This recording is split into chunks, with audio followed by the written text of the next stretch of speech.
Most players understand the core aspects of Fortnite they need to train to succeed in competitive: mechanics, game sense, and aim. However, almost nobody spends the right amount of time training these skills. Generally, players will spend loads of time training mechs, they'll play the game lots and might even VOD review sometimes to improve game sense, but they spend nowhere near enough time training aim, relative to how important it is. This is probably because training aim is potentially the most boring thing you need to do to succeed. Training mechs can be fun because it's just fun to be fast, playing the game is fun, and VOD reviewing can be interesting, especially if you're watching a good player, but aim is just sitting and tracking something for hours on end. But almost all pros would agree that aim is one of, if not the most important skills in the game. So, in this video, I'm going to explain why aim is so important and how to train it properly. So, I'd really appreciate it if you could like and subscribe, and without further ado, let's get into it. Firstly, I'm going to talk about why aim is such an important factor in competitive.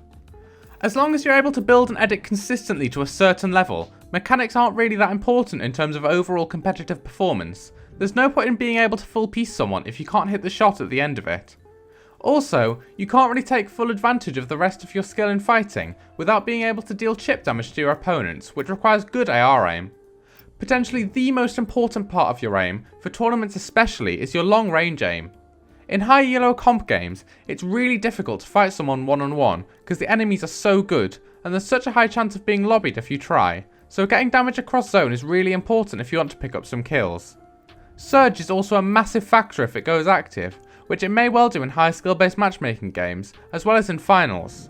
If you can't hit surge shots from distance, these games are basically just going to be written off as 0-point games, so if you're serious about comp, you really need to place importance on practicing this aspect of your gameplay. If you don't believe me, watch your own gameplay, then a pro's gameplay, and count how many shots each of you missed. Then it'll become apparent how much you really should be training your aim. Now, how to actually train your aim. The first thing I'm going to say is that consistency is key. Even if you don't have that long on the game in a day, you'll see massive improvements just by training your aim every day.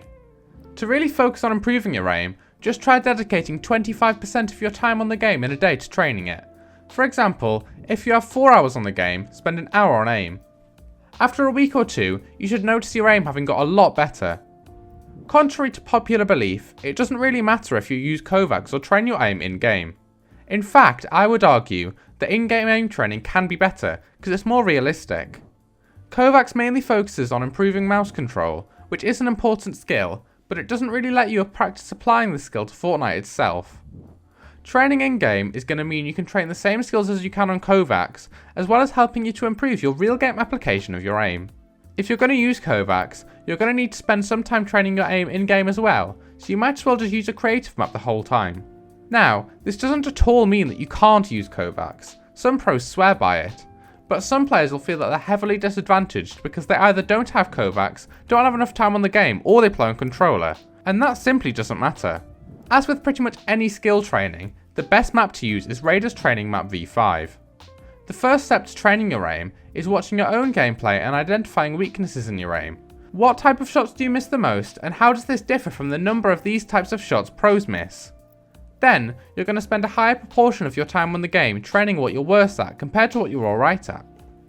When you're in the map, to train long range tracking, you should pick up the ARs in the current season and use surge tags, glider tracking, or bounce.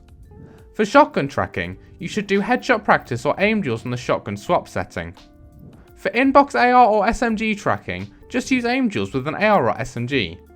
And finally, if you notice you're not very accurate while flicking, you should use headshot practice, but focus on flicking to the bot's head rather than tracking it, or reaction flick. You should be doing at least one scenario from each category, regardless of where your weaknesses lie, but just make sure you're spending more time training what you find difficult. Once you've trained in Raiders map against bots, the next step is to practice your close range aim against real players. Many pros like doing headshot only box fights for this, so I'd recommend trying it. If you don't like it though, that's fine. Lots of pros don't use it, and to be honest, it doesn't replicate real game situations very accurately, so if you don't have lots of time, you should probably just skip this step. Then, finally, to train your close-up shotgun and AR aim against other players, as well as aiming in combination with building and editing, you should use Martos Turtle fights. This is one of the best maps out there for warming up builds and edits while also placing a great importance on having good aim. Overall, aim is pretty much the most important skill in Fortnite, so you should be putting lots of time into training it. You should see massive improvements in overall gameplay if you put even a little more time into practicing it, so I would highly recommend that you follow what I've said in this video to do this. I'd really appreciate it if you could like and subscribe, and I'll see you in the next one. Goodbye.